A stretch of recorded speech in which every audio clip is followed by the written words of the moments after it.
Alrighty, welcome everybody to another episode of 161st and River. And for the first time this off season, it is a Yankee Hot Stove watch along. Yes, Yankee Hot Stove returns in 6 minutes for the first time since last off season. I'm excited to see what rumors are dispelled, what rumors are created, what Jack Curry says. So I'll have it on my TV in the background.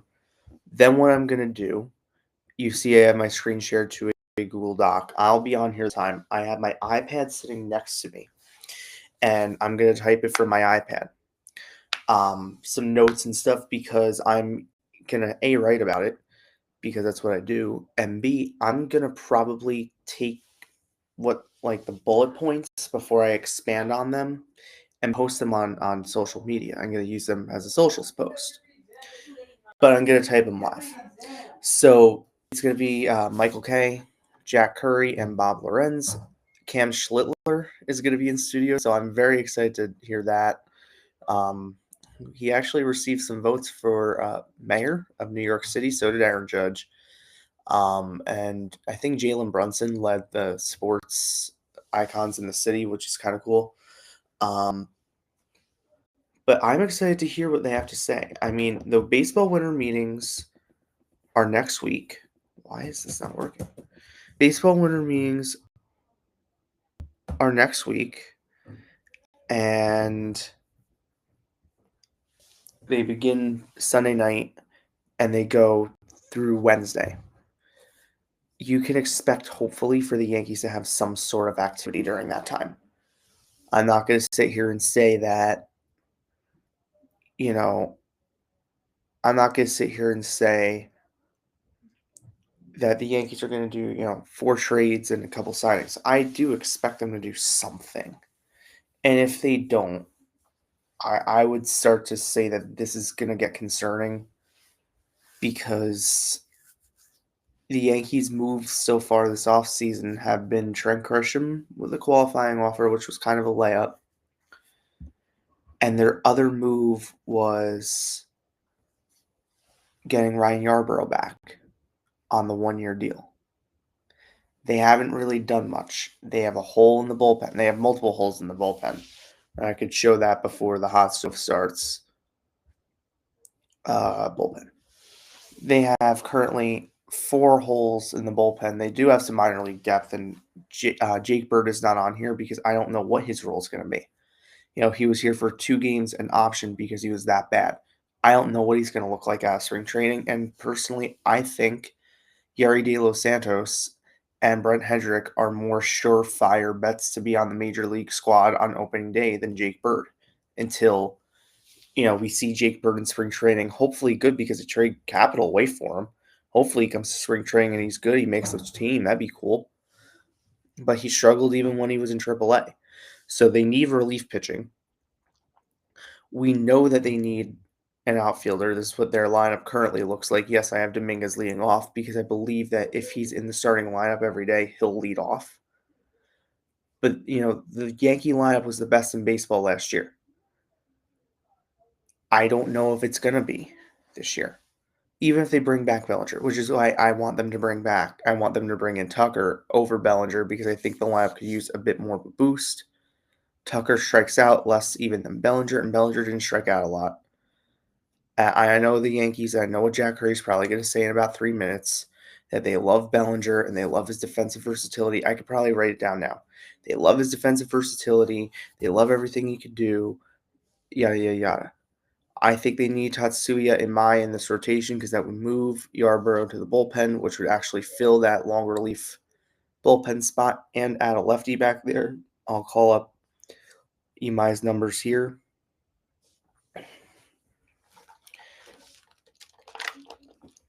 Imai had a very good season with the MPB. Excuse me. 10-5 with a 1.92 ERA in 163 innings. Now, we've seen worse guys from the KBO and MPB sign already with teams on contracts that officials around the league have kind of called an overpay, especially the Cody Ponce one to Toronto, that was called an overpay by some. And Tatsuya Imai, they're going to have to overpay for. And from what I've heard, the Yankees are kind of the front runner. I mean, I don't know if they're going to identify, oh, you're the front runner. From what I've heard, the Yankees are kind of leading the way of like, okay, this is where he's probably going to go. And that makes me happy. I've heard the Phillies are on the outside looking in. Mets fans seem to think he's going to the Mets. I don't really see the fit because David Stearns does not like spending big on starting pitching. They just saw what that happened with Senga, and that's about to be a divorce. And Imai has made it clear he doesn't want to go to a team with another Japanese player. So until Senga's traded, which he doesn't want to, and I don't know if it's in their best interest to trade him. I personally don't think they should. I think Senga's a lot better than what he showed this year. And in 24, if we're being frank, I think he's better than that. And I think Senga can bounce back. There's some other teams, of course. I think the Angels might be in on him. That could be a sneaky one. You know, if Artie wants to spend some money there, the Angels could be sneaky in on him.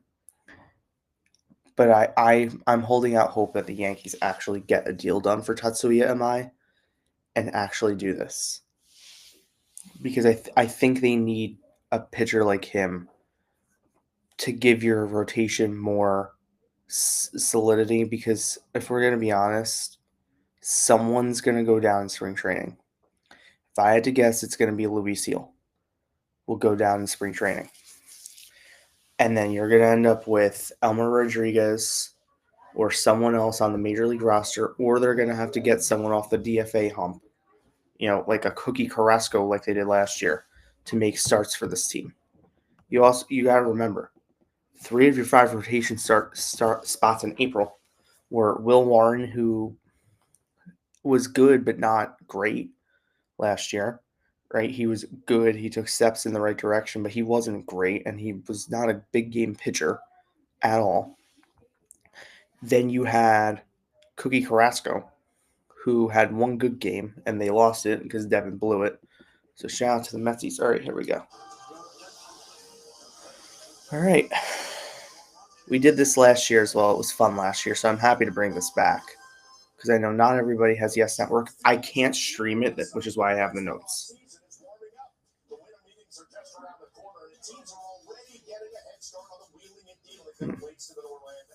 There's no hibernating for the Yankees, but there is a big sleep, as Trent Grisham will be back to land. They said there's no hibernating for the Yankees, but there's a big sleep. So is that your big outfield edition, Trent Grisham? Is that what they're about to tell us?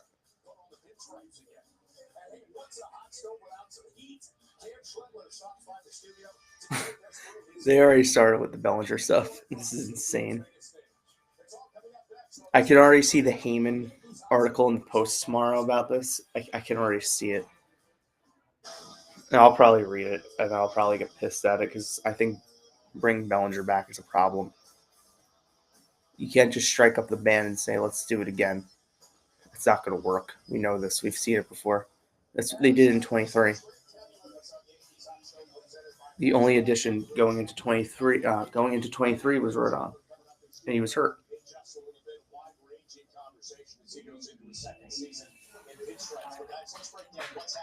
All right, let's hear.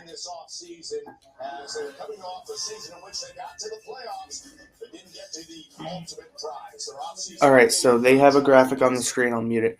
Aaron Judge won the MVP. Rodon had elbow surgery. Volpe had shoulder surgery. Grisham accepted the qualifying offer. Bellinger opted out. Hill opted in. Yarbrough re-signed, and Devins with the Mets. Why?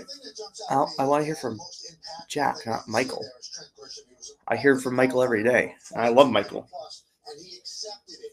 And by taking that move right there has so many tentacles that will lead to what the Yankees do or don't do. We don't know what their payroll is going to be. We don't know if they want to get under $300 million, which Hal Steinbrenner said would be ideal. And if they do, that $22 million is going to take up a lot of the room. So they have a center. So Michael already referenced within the first 10 seconds that Hal wants to get under the payroll. When the season ended, I said that signing Bellinger was a priority for the Yankees. Yankees' number one priority, but what Michael just brought up impacts that.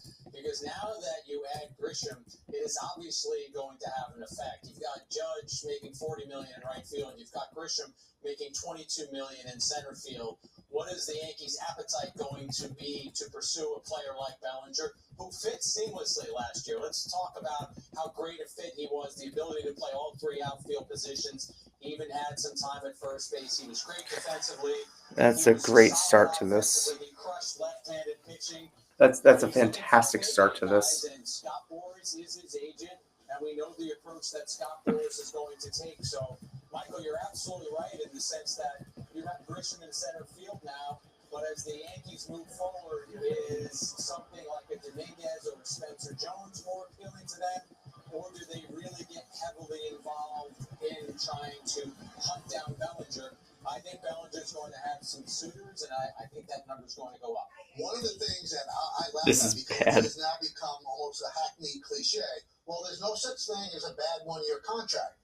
It is a bad one-year contract if the $22 million chews up something else you could do. As you said with Bellinger, they'd like to have Bellinger back. But again, we don't know what's happening behind the scenes with the Yankees in terms of where they want their payroll to go. You know what's happening behind the scenes. This is insane. We're 2 minutes into this shit, and this is insane already. If they want to stay under 300, well, Brian Cashman and company be very creative then. They're going to stay under 300. They're not making the playoffs. Revelation last year, 34 home runs, an OPS of over 800. He had never touched those numbers in his career. Talking to some Yankee people in the offseason, they say they are confident that he can duplicate those numbers. We're going to have This is great. Yankee people if he does, he's worth the $22 million. confident will rep. If you look at the defensive metrics, though, his defense wasn't as good last year as it has been in previous seasons, and it is something that is going to hover over this team, especially as future decisions occur for them, especially with whatever happens with Bellinger. And if you look at it, This tells me they're not getting Bellinger or Tucker, and they're just going to roll with what's inside. Well, if you become a free agent, what would you have commanded on the market? There are very few center fielders out there. Maybe Lewis Robert will be traded by the White Sox. You've got Harrison Bader coming off his best offensive year. Cedric Mullins. They're saying Bader and Luis Robert. Are we fucking serious? That they got their center fielder, but how it impacts the rest of the moves, that will only be told in time. And I just want to touch on this. Jack, you brought it up. What does it mean for Jason Dominguez? Does it mean that Spencer Jones spends more time in AAA? Like, those are guys that people thought they might be in play, especially had Grisham not accepted the QO. They're in play right now. They're part of the organization right now. As Michael said, we'll see what the rest of the offseason, how it unfolds for the Yankees. Okay, that's an interesting comment. They're in play right now, but we don't know if they will be in a week. Struggled from the right side. That is something that he needs to tighten up in order to be an everyday player. Spencer Jones, 35 home runs at AAA, an OPS of over 900. These are players that the Yankees hope can be productive at the major league level. Bellinger already was productive at the major league level. That's what the offseason is all about. You're the Yankees right now. You won 94 games. You got knocked out by the Blue Jays, a team that you just couldn't solve during the regular or postseason.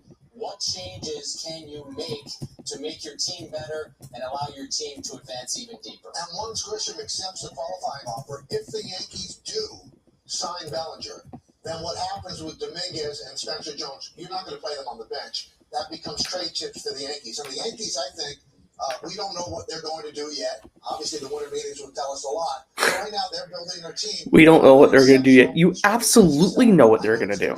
You absolutely know they're going to do something. But when they're all pitching, along with Max Fried and Cam Slitler, they have a great starting rotation. They have a great starting rotation. You know what? Cool. You know what? They have a great team going in, is what Yes Network is pumping up right now. They're all fucking set. We don't have to do anything this offseason. They're going to the World Series. You cannot pump here. I'll get into it on the commercial. So, Michael, is there a priority to get starting pitching, like a great one, to stack 1, 2, 3 with Fried? This is gonna be something. Let's find a guy that's going to fill in some blanks until those guys come back. Well, I think they've already made the fill in the blanks move, and that's Ryan Yarbrough. So he could be their fifth starter and then transition to the bullpen after that. They like the way he pitched before. All right, I could take that. It's an okay comment. Is there to try to get another pitcher, maybe even through trade. There are a lot of pretty good pitchers that could be available through trade, and the Yankees do have what seems like a robust farm system right now. But you have to walk a tightrope, Bob, because of the fact if you get a really great pitcher, well, what happens to Cam Schlittler? What happens to Clark Schmidt? What happens to Will Warren? What happens to Louis Heel? Yeah, I know the old saying is you can never have enough pitching. Sometimes you have too much, and then you just render guys useless. Yeah, our job is to talk about who the Yankees are going to be at the beginning of the season. That's what the Hot Stove Show is about. But we can't ignore who we think they are going to be, and both of you guys have talked about it. When the Yankees are healthy, it's going to be Cole, Fried, Rodon, Schlittler, most likely Heel. I'm leaving Schmidt off to the side right now. And Warren. And that's a lot of pitching. At the beginning of the season, I do think Yarbrough is your back end of the rotation guy. Yankee fans might not remember this, but he made 8 starts for the Yankees last year. He's somebody who the Yankees This is fucking pathetic. Take you into the middle of a game. Is there a possibility that through one phone call or one text, some trade proposal crops up and the Yankees become very interested in it? Of course, that's always possible, but I think we have to look at who they have ready to come back and not just think that they have to suddenly get a number one to start the season. As far as the bullpen goes, and the Yankees, we know, are always active in the offseason looking for bullpen pieces to beef things up. They've got Bednar, they've got Duvall, and a variety of pitchers. But, Michael, as you look at this, Devin Williams, now gone, he signed with the Mets. So how does the bullpen stack up, and how vital is it that they add 2 or maybe 3 arms for that time? It's going to be interesting to see what they do because they also don't have Luke Weaver, who probably doesn't come back as a free agent. Anyway, I never thought that they were going to bring back Devin Williams, and that is not to say anything about Devin Williams. He failed as a closer. All right, so Luke Weaver's not coming back. Well in the second half of the season as a setup guy. So I understand what the Mets did there. Gave a lot of money, $51 million over 3 years. I think the Yankees, they've shown throughout the years they have a propensity to build bullpens. And it doesn't have to be people that you know about. They take people that were reclamation projects and they turn them into important arms in the bullpen. I think that's what they might do. Because the bottom line is they have their closer in Bednar, and Duvall looked much better toward the end of the season and in the postseason than he did when he first came. This is pathetic. You took the words right out of my mouth. I'm talking to some Yankee people this week. Bednar is their closer. So yes. Attaching the Yankees to any closers that are out there on the market, and there are some appealing ones, say whether it's a Diaz or a Suarez, I don't envision that happening. Do I think the Yankees are going to add bullpen arms? Yes, they're going to have to. And all the players that we mentioned, we should also mention Jake Bird, who was acquired last year. They just said Jake Bird. The Yankees love to spin on his pitches, but he had to end up getting sent to the minor leagues. They think he can be a contributor. But you will find bullpen arms, and even some of those solutions could come internally depending on when the Yankees starting pitchers come back. And they did bring back Tim Hill, who was a really effective pitcher for them. So that gives you 3 for sure things in that bullpen. And again, they really do know how to build a bullpen, so I think they'll put it together. I got 5. Bednar, Duvall, Cruz, Hill, and Bird. That's 5 guys that I think are in the bullpen for next year. Wait, so they're just going to put Bird in the bullpen? He was in AAA half the year. Michael's right. I think the best organizations, they build bullpens. And no, the best organizations actually go out and get a fucking bullpen. Go get Edwin Diaz and make him the closer and push everyone down the list. No, that's, oh my God. Miguel Rojas is going to the Dodgers. Tim Hill had been for the White Sox before the Yankees picked him up. Why do the Yankees love him? Gets a ton of ground balls, and he's such a different look from the left side with where he throws the baseball. Now, since this is our first hot stove, there's just one warning that you should have, is that you'll see a lot of names attached to the Yankees. Like you mentioned, Edwin Diaz. Well, the Yankees might be interested. I don't see it. I don't see a guy who's going to want a 5-year deal at $20 million. They just said. I can't see when the Yankees already have their closer. When you make their bullpen. They just said.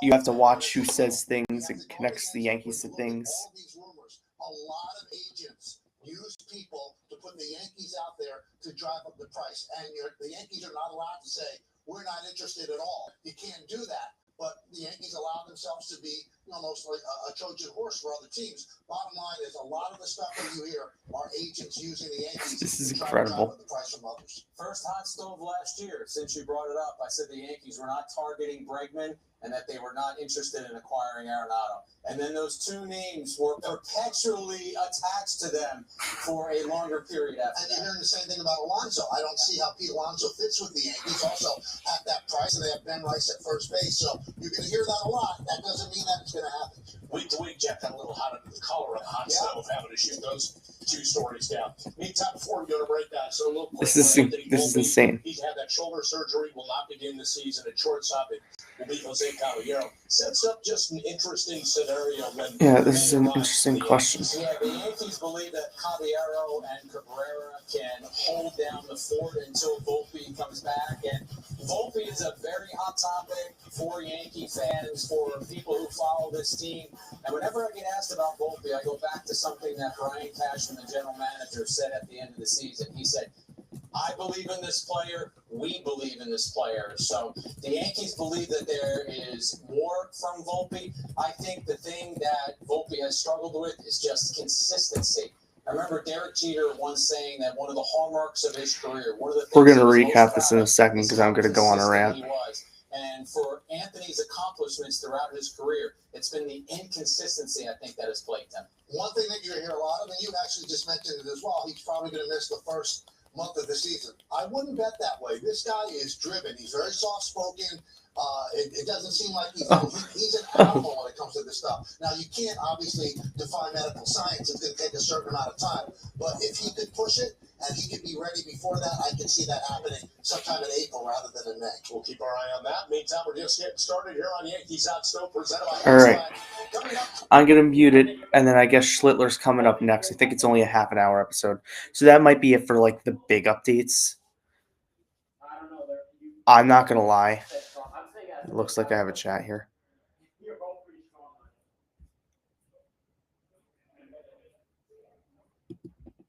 This is a good one. Cashman cooked the past couple of deadlines. I have faith he will again. He's cooked at the trade deadline. He's been really, really good at the trade deadline. The past two. I mean, bringing in Jazz, I think, is great. Bringing in everyone he brought in this offseason. Any idea how to watch this out of market? On the Gotham Sports app. Actually, wait. I don't think Gotham allows you to. I'll be live for all of them, so you can join this. But what I would suggest, and I don't know if I should suggest this, is getting a VPN and then putting on the Gotham Sports app, but that's kind of illegal. So I don't know if I'm supposed to do that, but I do that a lot because I'd rather watch the Yankees on the MLB feed because it gives me like their numbers on the side and important information for me to take down notes for writing my game story. So that's how I normally do it. Yeah, you know what? That's a good point. The Soto trade was elite. Yeah, that's a good point. Fried, they don't make the playoffs without Max Fried, and I think that's pretty safe to say. They definitely don't make the playoffs without Max Fried. Or Bellinger, if we're being honest. I mean, Fried and Bellinger made this team better. My concern right now is, based on what Curry is saying, it doesn't sound like they're going to do like a lot. Like, it sounds like they think their team is fine going into the season right now, and that they think that they have a championship team. And I'm going to say this is going to be disappointing if they don't do much now. That's not to say no one saw the Devin Williams trade coming last offseason. So I can't really say that. They could totally surprise every single one of us next week and go do something. What that doesn't deserve a breaking from Heyman, and that broke 10 minutes ago. Oh my God. I don't get it. For those who missed it, I mentioned it a few minutes ago. Miguel Rojas and the Los Angeles Dodgers just signed a contract for next year. Obviously, the Yankees were probably not involved at all, but worth noting. All right.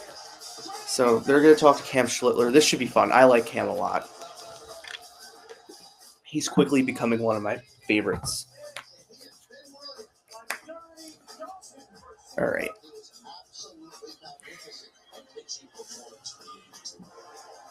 Maybe he can go on Twitter after this. I know he said not till February, but maybe.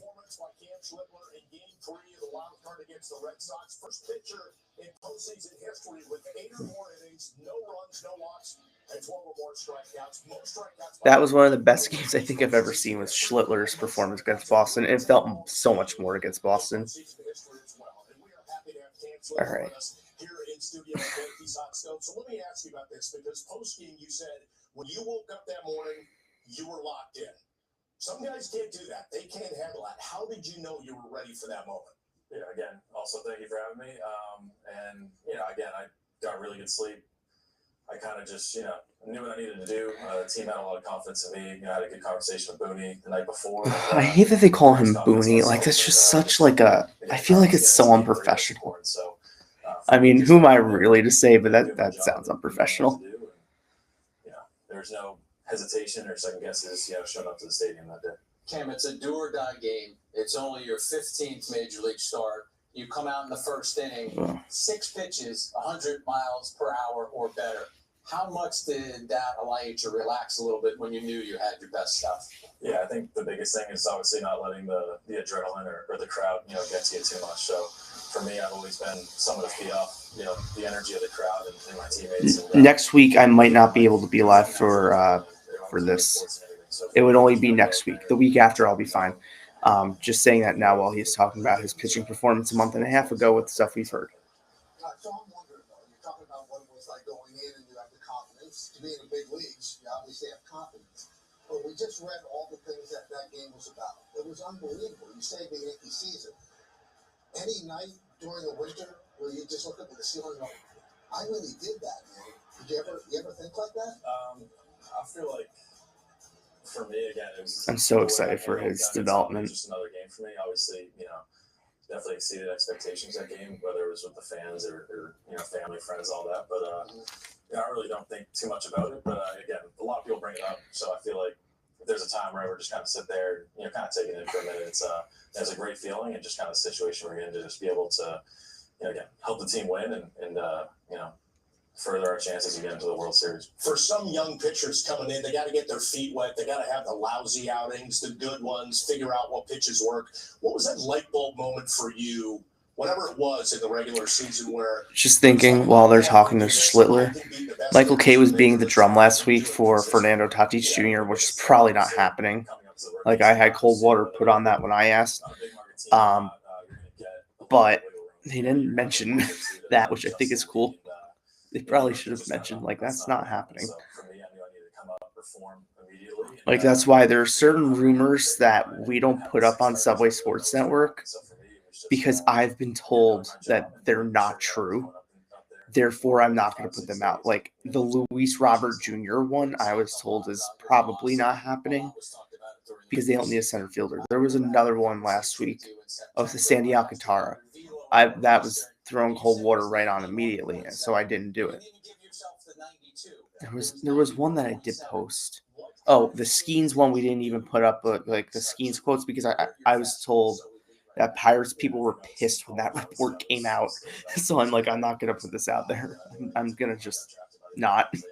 I think I reposted it with like the clown emoji because I knew it was not true, but I'm not gonna discredit someone else. Any news? Yeah, so right now they're talking to Bellinger. From what I heard, it's more so the years are a problem. It seems like the years is the gap. Bellinger obviously wants more years. I'm sure there's money issues as well. And I wrote about that yesterday with Last Word on Sports. That there were years related issues, and therefore nothing's been done, and nothing's particularly close, but that it takes one phone call to say, okay, let's compromise. They're not in the market for high leverage relievers. We knew this. Now I can see a trade for one. Like, if the deal is right on the trade market, I could see them saying, let's go, like they did with Devin Williams. They were never in on the high market free agent relievers last offseason. I'm trying to remember who some were last year. Not ringing a bell. Anyways, they were they weren't in on Tanner Scott. They weren't in on Kirby Yates. I believe he was a free agent last. Yeah, Kirby Yates. They weren't in on them. They're not going to be in on Suarez. They're not going to be in on Diaz. We knew this. All right, no matter what New York sports talk radio says, or former sports talk radio hosts that now have podcasts, they are not going after this. Okay, Alcantara makes sense because yes, so they did want him at the deadline. The problem is the Marlins have been very open about them not wanting to trade Alcantara. They'd rather trade Edward Cabrera, who the Yankees also had conversations for. So I think of the two, it could probably be Edward Cabrera. I think the price would be a lot on Alcantara. No problem, anytime for the information. I don't see Alcantara. I it's a tough read because obviously I can't say never because really never say never about really anyone. I mean, all it takes is one phone call to be okay. You're sending us Dominguez because they were Spencer Jones away at the deadline, or really a Jason Dominguez. The Marlins valued Dominguez over Spencer Jones, and the Yankees were like in an in-season deal. We don't know, like starting pitching at the trade deadline. They haven't really done in recent years. They were close on Jack Flaherty. They did not like his medicals, and they probably lost the World Series because they didn't make that trade. Now, for all we know, Cam Schlittler could have been in that trade. I don't know who was in that trade, but I do know the reason it didn't cross the finish line was because the Yankees were worried about his medicals, which ended up being a wash because he was the Dodgers, one of their best pitchers down the stretch.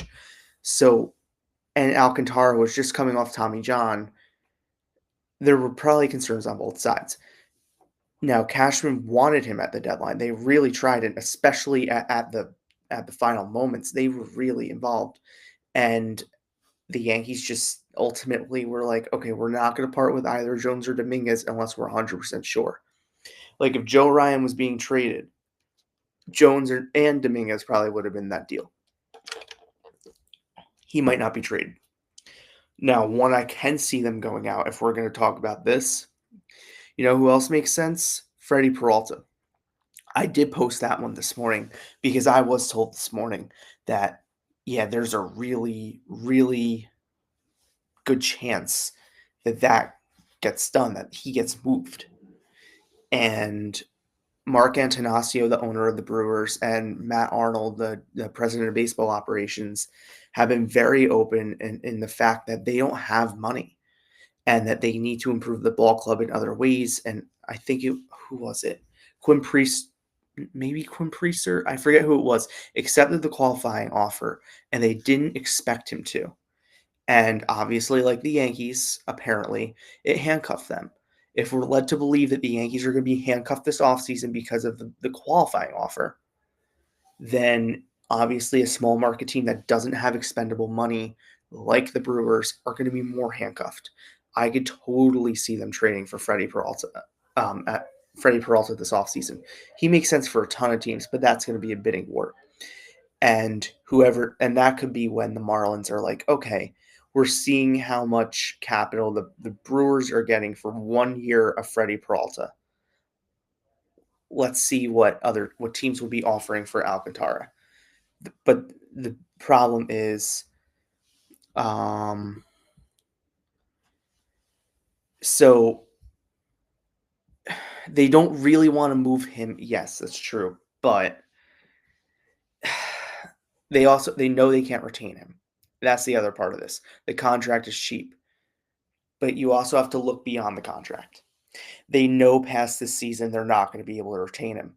And they know that if they trade him in the offseason, there's a higher chance for a better return in the offseason than at the trade deadline. And they'll be able to get a lot of capital back. So that's how they're thinking. They don't want to trade him. They might have to trade him. His contract is very, very cheap. But they can also then get controllable talent that'll be in Milwaukee for a while, like they did last offseason with Devin Williams. They didn't want to trade Devin Williams. They had to trade Devin Williams because they needed an infielder.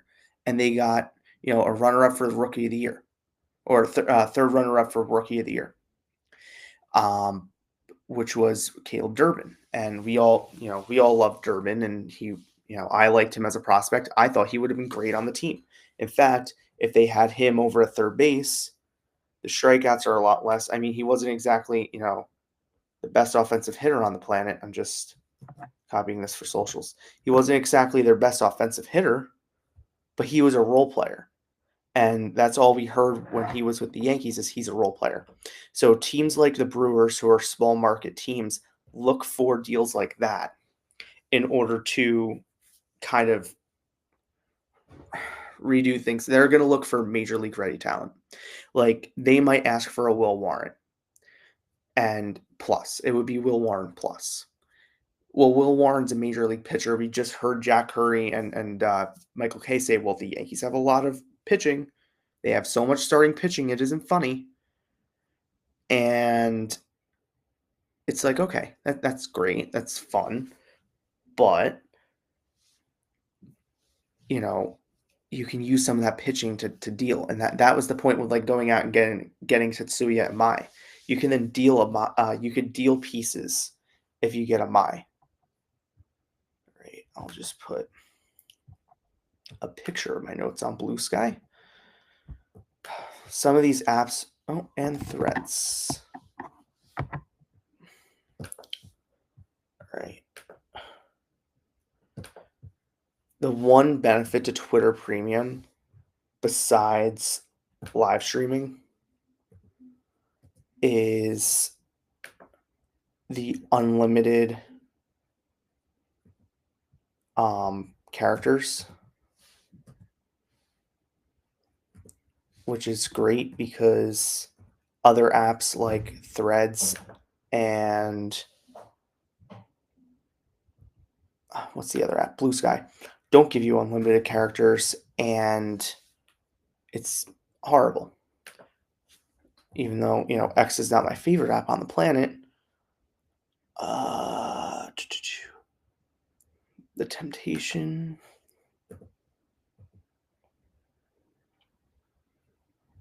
I mean, the one quote that should give you some hope is that the Yankees have some temptation to get a top starting pitcher.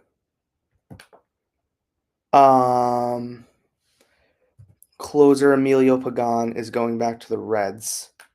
So there's a closer off the market. I don't think the Yankees were like at all linked. But Emilio Pagan back to the Reds. Now, Curry's not going to know anything.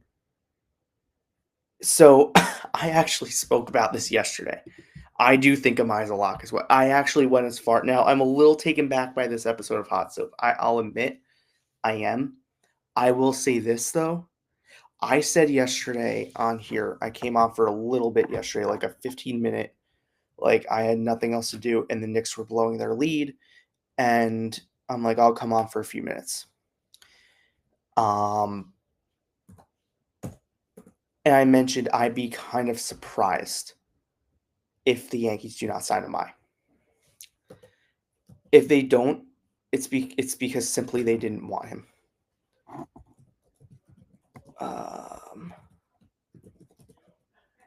What the hell is this doing?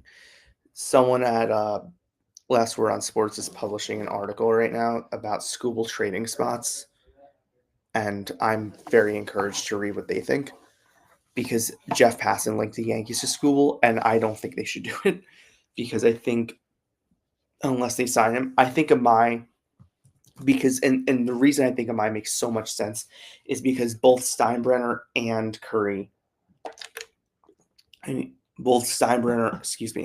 and Cashman, Curry didn't say anything about this. For Pagan, it's a 2-year, $20 million. He wasn't even that good. He's getting $10 million. And see, this is why the Yankees aren't involved in the top starting pitcher market. Stove.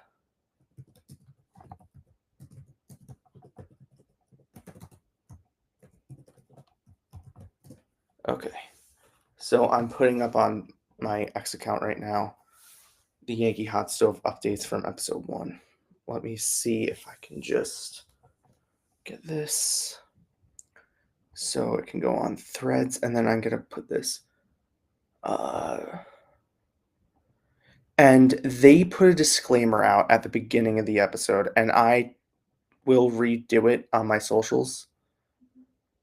I put a disclaimer out every off season, or really every not off season because we're not always in the off season when rumors are swirling.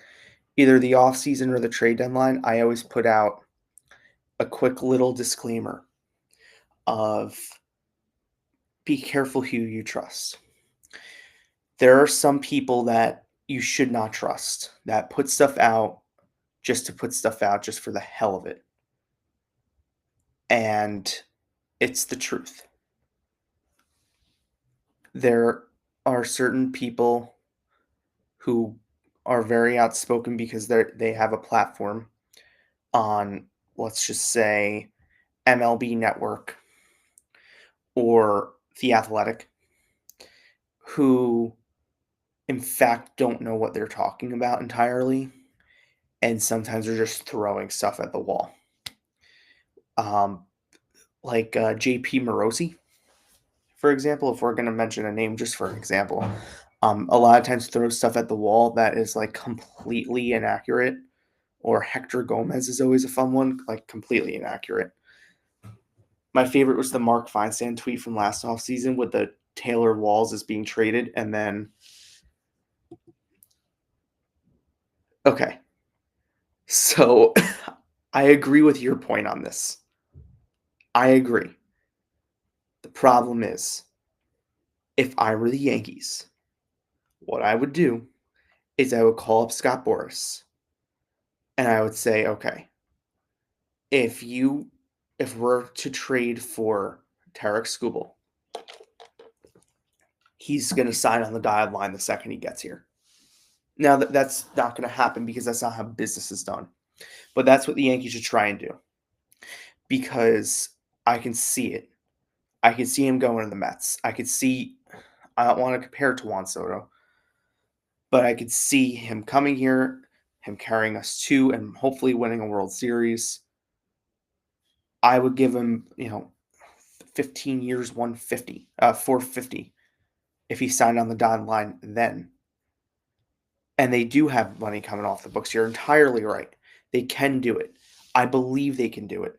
I'm saying more so the risk would be letting him hit free agency and Steve Cohen betting at him. The Yankees could have gone to the lengths they wanted to for Soto. They were not giving Soto a suite, which I kind of agree with. He didn't need a suite. But they could have, and they did, and they decided not to. I think Skubal makes so much sense. I think Skubal would be a perfect fit with this team. I want to see Skubal in pinstripes. I want to see Skeens in pinstripes, which I think that has more smoke to it, once the Pirates actually do trade him because of the front office relationships. But that's a story for another day. I think that the Yankees need to add another high-end starter. If they went out and got Skubal, you could put Pena, that kid I wrote about today, that the Yankees signed to the minor league. You pretty much put him in left field and just see what happens at that point. 12,450 is probably good. That probably gets it done. I mean, they're going to shoot for years, and they always do. And the Yankees are really good at giving years. Like historically, they're really, really good at giving years away and not money. I think 12,450 is good. And I don't know how many other teams. Like I don't know if the Mets would give 12,450. I really don't. I don't know if the Mets would give 12,450, or really any other team. The Tigers certainly aren't. If the Tigers were really smart, he'd be on the next flight out of Detroit. And I trust Jeff Passan when he says the Yankees have the capital. He didn't say the Yankees are talking. He said the Yankees have the capital to get the deal done. There is a difference. Now, are we to assume that the Yankees have had a conversation? Probably, because they've had conversations on a lot of these guys. Hell, they had conversations about Schwarber. Cashman said it at his night out, where he called it a meme instead of a meme. Yeah, it's going to be a high. I can see it making 40 a year. Honestly, I could see it being closer to 40. His agent Scott Boras, Scott Boras is going to look with this contract to break records. And the Yankees did it with Cole. And it was kind of a similar situation where it was like that's the guy they want. They have, they're not going to be paying Hicks. They're not going to be. I don't think they're paying Hicks now. They're not going to be paying LeMayu. They're going to be on their last season of Stanton. Think about that. 2027 is the last year guaranteed to Stanton. They have like a club option and a buyout. They're probably buying him out. Unless he's like very close to hitting 500 home runs. I think he's at 457. So the thing with Passan, there's definitely been a conversation. I don't know where it's gone. I believe Passan to his word because he's probably the most accurate. I also want to remind everybody with prediction articles coming from ESPN and their insiders and certain people. ESPN, the first letter of the E is entertainment. Passan is legit. But there are some things that are like Passan contributed to this. Oh, this is great. Yes Network just put up potential starting rotation. Garrett Cole, Max Fried, Carlos Rodon, Cam Schlittler, Luis Heel, Will Warren, Clark Schmidt. Clark Schmidt's not returning till like September. So let's get that like straight, and he can go to the bullpen. I don't think Will Warren should be on this team next year. I think he should be a trade chip. I really do. And I think Heel's a liability. So I think Scooble or Freddie Peralta or Imai, I think Imai of the three is probably the most realistic because all it's going to take is money, and they can do what they did with Fried and backload that contract, what the Blue Jays just did with Cease. And my point with all this is now, as I'm going to accumulate this and start to wrap up soon, the Yankees have to, they absolutely have to do something. They can't just sit here and be like, well, we can't get Bellinger back, boo-hoo. Well, then go make a trade for someone and do something. Or, if you can't get Bellinger back, then go sign a Mai and trade for Scooble and really make this rotation like you're not beating this rotation to the playoffs. Go do that. Because the other thing is Fried hasn't been great in the playoffs.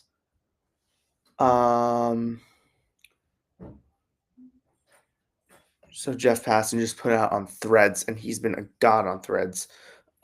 Cedric Mullins to the Rays, 1 year, $7.5 million. I told you about the other two. There's going to be more. It's that time of year, but the Yankees can't just say we're running it back with a couple upgrades back in that bullpen and see you in March. That's not going to work.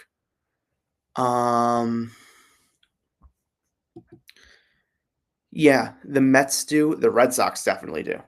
The Red Sox farm system's better. Don't want to say this because I don't want to give that front office ideas. The Dodgers have a much better farm system to get that deal done. The Mets might, if they're willing to part with certain people. The Yankees will probably have to part with Schlittler and Warren. I'm trying to think of other farm systems of contenders. I don't know much about Toronto's farm system. I know for a while it wasn't really great. I don't think it is that great. I mean, your Savage is up. I think he was their hot commodity, and it would probably take him and their starting rotations completely. I don't really know. I also think that the Tigers are going to be reluctant to trade him within the American League because they think they can win. I could see the Cubs doing it maybe because I know they need starting pitching, but I don't know if they have the capital to get it done. That's a tough question. I mean, the Yankees definitely have the capital to get it done. I'm not saying they don't. What I am saying is if the Yankees get it done, it's going to take a lot. So, yes. What team was it that likes our pitching? There was a Central team or a West team. It might have been the Padres. The Padres really like the Yankee pitching and catching. They really like JC Escara. They have some arms in the bullpen. Obviously, I've mentioned that they have Tatis, which I don't think will happen, but they love the Yankee pitching prospects. They love them. there are other teams around the leagues because the Yankees develop pitching very, very, very well. This is very known. The Rays in the past have liked the Yankee system. I don't think they have any pieces that the Yankees really need. I haven't really checked up. I mean, they made a free agent signing today. They signed Mullins, but I don't think they're close to contending either. I There was one that the Rays aren't going to really spend money this offseason. Like, I think $7.5 million for him is probably their big free agent upgrade because they don't have money to spend right now. They're trying to rebuild a stadium and get back a stadium.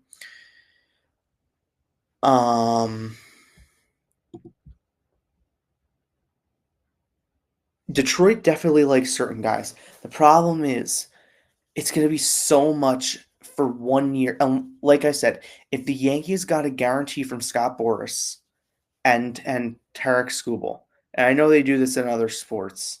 I think they did. Well, they do in the NFL because it was the Micah Parsons trade was kind of like this, where he was traded to Green Bay and Green Bay immediately extended him. What the Yankees are going to look to do if they do get a deal done for Skubal. I'm not saying they are, and I'm not saying they aren't because I really don't know. Skubal's been such a quiet one, and I'm sure if there was real noise, we hear about it, like we're hearing about with Peralta. I think that they have enough to get a deal done. And if it was guaranteed that he would stay here long term, I think they would sign on the dotted line now. I think the trade would be done. At the end of the day, there isn't a guarantee. And I think there's definitely a concern that that doesn't get done, but they're going to be looking for a lot of controllable starting. They're going to look for ERC, Lagrange. They're going to look for a lot. They're going to want a lot, and they're probably going to want a position player as well. I don't know what position they're looking. I mean, they're probably going to be looking for. You know what? They might ask for Lombard. He would fit them kind of well, actually, because Lombard can translate to second, and Torres is a free agent after the season, and they're probably not going to want him back. And that would make a lot of sense for them, actually. Huh. I didn't think of that. I mean, there's definitely.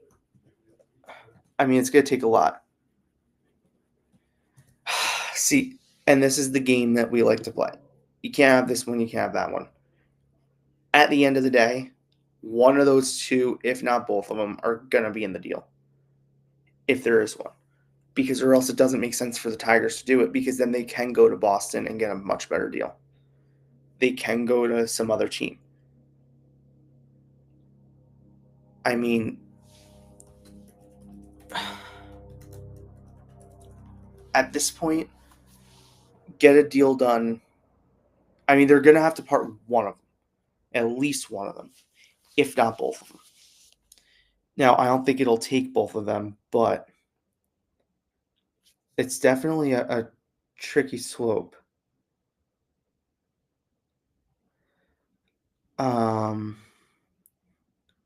I guess the Yankees are not exactly done this offseason, according to The Athletic, who someone just tweeted out, this is great. My one takeaway from the Yankee Hot Stove show is that the Yankees are being very cautious about what they're putting out there. You could take that however you like, but they're clearly not sharing much. And now someone goes, people are now acting like the offseason's over. Someone goes, I have written this underneath people's posts, but if you watched it live like I did, it was so different the previous 2 years. I think they want to keep their cards close to their vest considering what happened with Soto and Yamamoto. Oh, I didn't think of that. I mean, they really gave no hints out, like, whatsoever. They threw cold water on stuff that kind of had to have cold water. Barstool Hubs is great.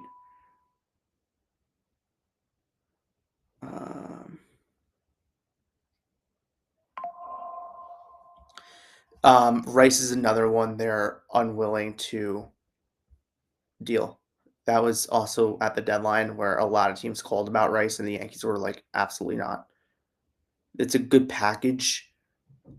I would substitute Rice for Jones, and that might get it done. It is just a year, but you also have to remember this isn't, and I'm not trying to insult you because I really enjoy this back and forth. I really do.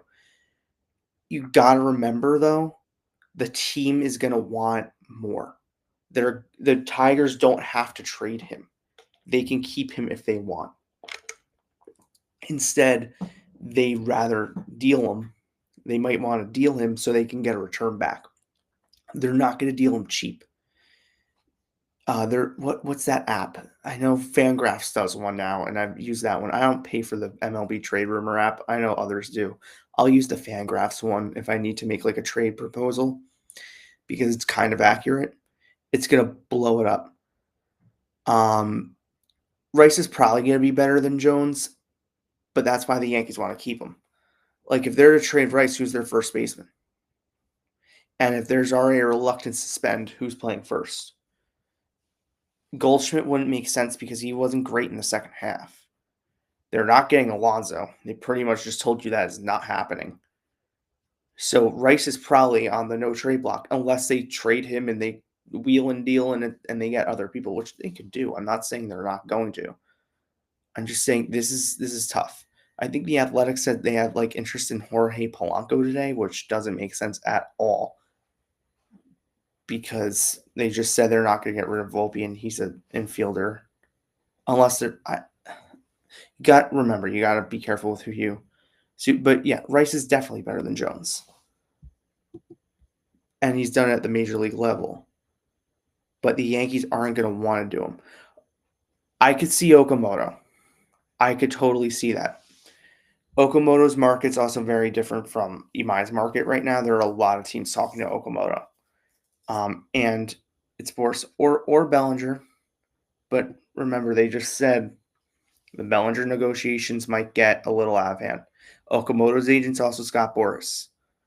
And they're definitely, I can guarantee this, Rice is not traded unless they have a contract already in place for a first baseman. They're definitely not doing that because they're not going into the season with TJ Rumfield from AAA as your first baseman. There's no way they do that. So unless they get Bellinger and say, okay, we're going to keep Dominguez in left, we're going to put Bellinger at first, and we're going to trade, I would probably trade Wells.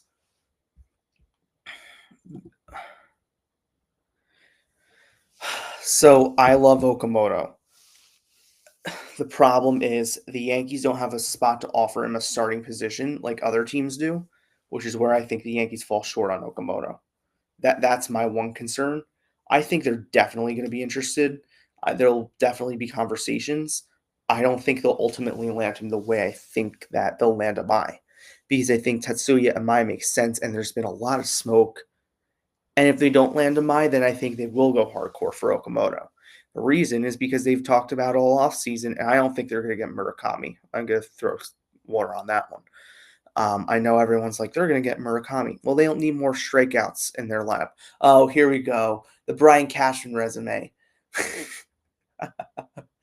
All right, so let me read this because this is fun. From Barstool Hubs. About as bleak of a start to the Yes Hot Stove as I can remember, just hammering home without directly saying it that Grisham's qualifying offer derailed everything. They made another disaster mistake. And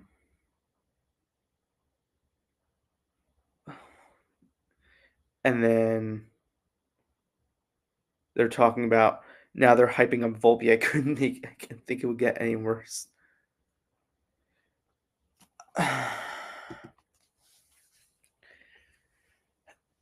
Yes, but that's also internal.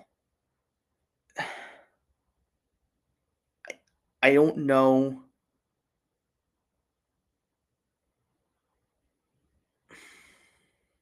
I don't know. This one's. I like Okamoto.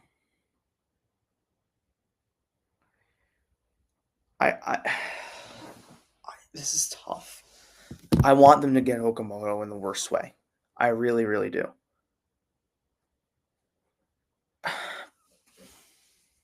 But the thing is, yes, they need Okamoto more than anyone. That's an internal argument. And that could be an internal argument of let's just go out and take whatever it's going to get to go get him. That's all great. If he's guaranteed a starting job on another team, he's going to take it over taking a potential bench job unless they trade Jazz or McMahon. Which what show was it today? Oh, SNY. I was turning the TV on. Brian Hoke was on SNY.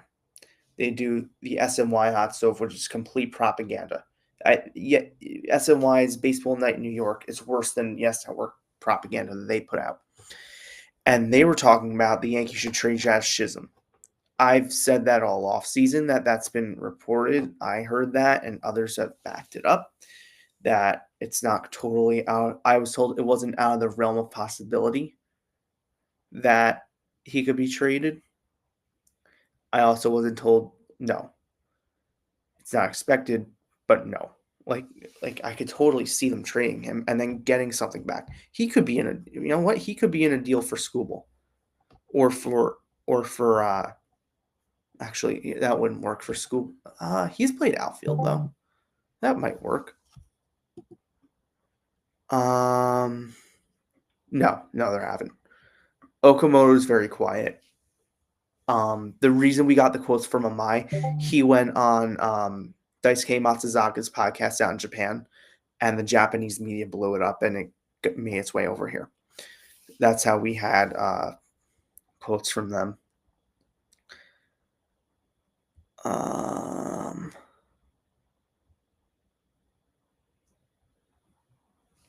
So yeah, Yankee Hot Stove and other people have said, Gary Sheffield, listening to Jack Curry share his thoughts on Yankee offseason on Yes, it's difficult to feel inspired for what is to come. Sounds like the calm before a sunny day. Yeah, the problem with this is McMahon makes a lot of money, and that's going to be a hard contract to move because if you can move Jazz, who's not making as much in arbitration, and you also have to think of it, who has a higher upside to bringing in potential. Okay, I'm going to share my screen now because as we're talking about this, SNY just shared the clip that I was just talking about. So I'm going to share my screen to this. Hold on, if I can pull it up.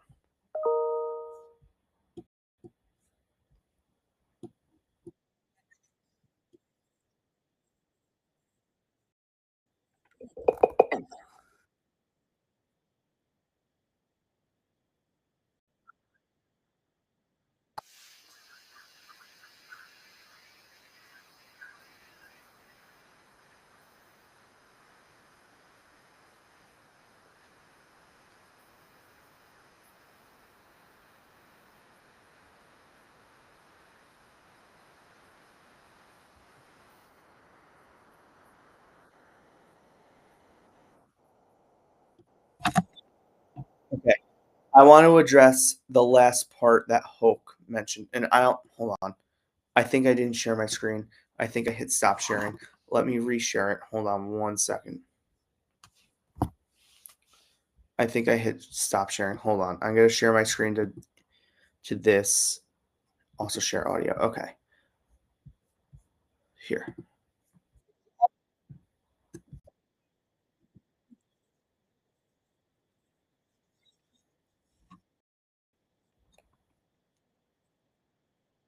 Extension and look, he's going into a walk here. This is last year under contract, and I just think that he's coming off a 31 homer, 31 stolen base season, dynamic player. But do the Yankees see him as their future at second? And if not, he could probably bring a significant return right here. He might be one of your best trade chips, and you can answer some of the questions here. So is he a part of the Yankees for 4 to 5 years? Do they see his personality in the room for 4 to 5 years? Right. So I'm going to address that last part about his personality. They just put up like a graphic of like on Yes Network, they just put a graphic up of like the AL East stuff. that have happened.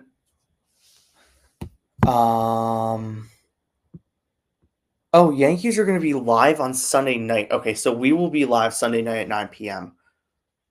because I can sleep in on Mondays. So we will be live on Sunday at 9 p.m.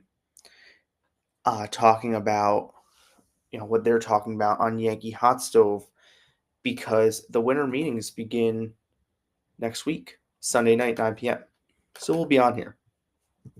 I'll probably do another episode probably between now and then. Hold on, why is this not working? But what I'm saying is the last part about they're not sure about Jazz and his attitude in the clubhouse. I want to focus on that for a second. I had heard that last offseason, that there were concerns then about how this would fare in New York long term. There's actually another person that hasn't been mentioned on here that I do want to mention. Brendan Donovan of the St. Louis Cardinals, I think makes a ton of sense. And I think that could be a bigger deal than just Dono. I think it could be Donovan and Jojo Romero because I know they like him. And I think I mentioned last week that when his market was heating up, the Yankees were definitely among the teams that had interest. I don't know what their relationship is. By there, I mean Cashman with Chaim Bloom. I don't remember them doing like anything big when Chaim was in Boston. So I'm not sure what the relationship is there. I don't want to speculate and say, it was great or it sucked, but I am saying that the Yankees will definitely have interest there. And I think that that's a move we could see them do because then Donovan could take over at second base and being in a revitalized environment like New York, I think could help him. And it's also a ballpark that's made for him. Now, with the I'd rather trade McMahon thing, I liked the McMahon trade. I think it's a good trade for the Yankees. I also think McMahon has more offensive potential than what meets the eye. I think he's going to be a better offensive player next year than I think what we all are thinking right now. People like him a lot. He's a very good defender. He's kind of scrappy. He's got some power. He's a DFA candidate, though. He hasn't had the greatest couple of years for St. Louis, which is what? My watch just told me like my heartbeat's like irregular, and they can't send me a notification. Oh, no, wrong count. People like Donovan. Yeah, low K good. Let's pull up Donovan's numbers. I wouldn't trade the farm for this guy if he's a DFA candidate. I'd wait till he gets DFA'd. I can tell you one thing: I'm definitely not watching the Nets. They're on at 8. Good. That gives me like 10 minutes to get their lineup out. Definitely not watching the Nets. That's completely out of the realm of possibility here. Put the Knicks on. Let's see. What? Not now. What is this? Brendan Donovan. Okay.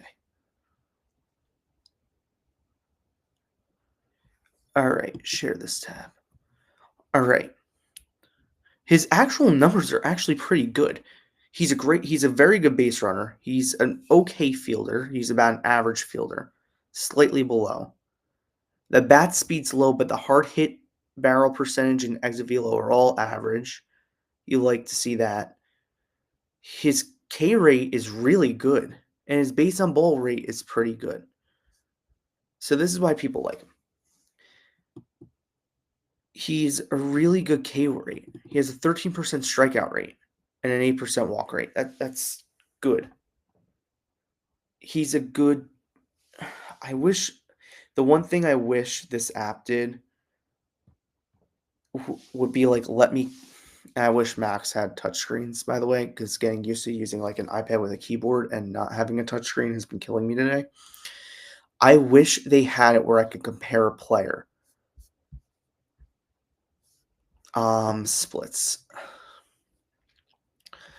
So he had he had a 315 batting average against right-handers, 230 against lefties. So he's more of a platoon player. So actually, I think that's something that could play into the Yankees' advantage over the next 2 years. I think they should be looking for more platoon type players. And I think Donovan's really good for that. Let's see some of the home runs. Statcast. Because how many home runs did he hit last year? I might have scrolled right past that. Standard. 10. Yeah, Yankee Stadium would help him. Husker Braza, man, that was against the Mets. Yu Darvish. K. Povich, okay, against the O's. Jake Irvin, he was a Rocky. Ben Brown, that's Chicago. Walker Buehler. Tyler Anderson. Yes, I do like to see who he hit the home runs off of because... Oh, Jacob Mizorowski. Slade Sione, and this one to Oppo, Colin Ray. He had a lot of home runs against the NL Central and the AL East. That's good to see. There should be a spot on here that lets you see, if I go down here, where it rates his home runs for the ballparks. So he had, it said 10 home runs this year. If he had played all of his games in Yankee Stadium, he would have had 5 more home runs. That's a big deal. Like 5 home runs is not, a little bit. 5 home runs is a big deal. And I know a lot of people have said the Yankees should go out and get Kwan. That's not happening. If they want to get a contact guy that doesn't hit too many home runs and plays solid defense and is a good base runner, go out and get Brendan Donovan. It's going to cost you a lot less and probably give you about the same amount of potential. Because if we go ballpark to ballpark, I mean, I'm not going to – the only one that has more – okay, Coors, which they're definitely not getting them. Arizona, I could see making a push.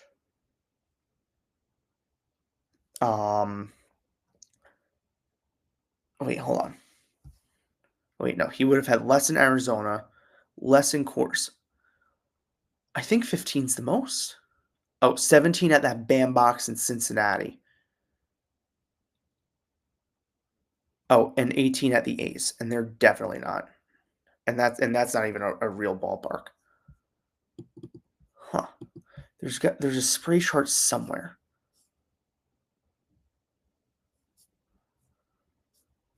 I know there's a spray chart on here. All right, let's take a second to find it. Breakdowns.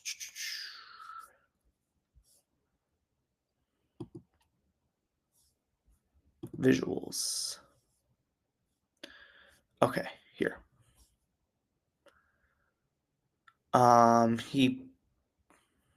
He kind of plays a lot of games, which is good.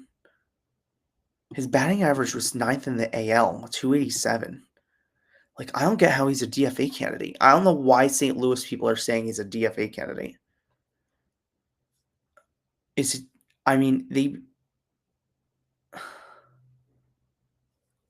don't know why. Okay, let's see. Home run spray chart.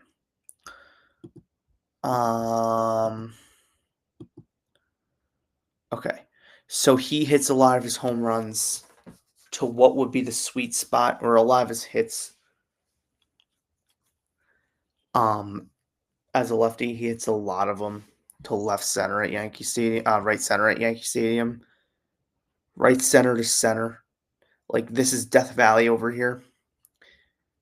This is kind of the sweet spot, the 3 where he hits the most. He would hit Yankee Stadium pretty much to a T.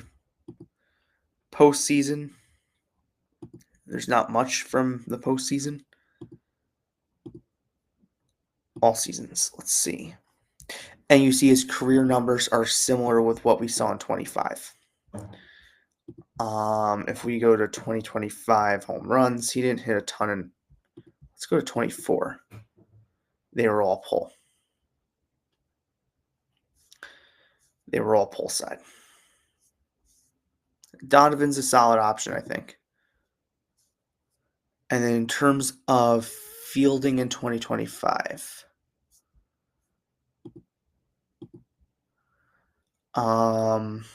okay, so he played 3 positions: second base, shortstop, left field. If they're going to get rid of Bellinger, not Bellinger, oh my God. If they're going to get rid of Jazz, this is good.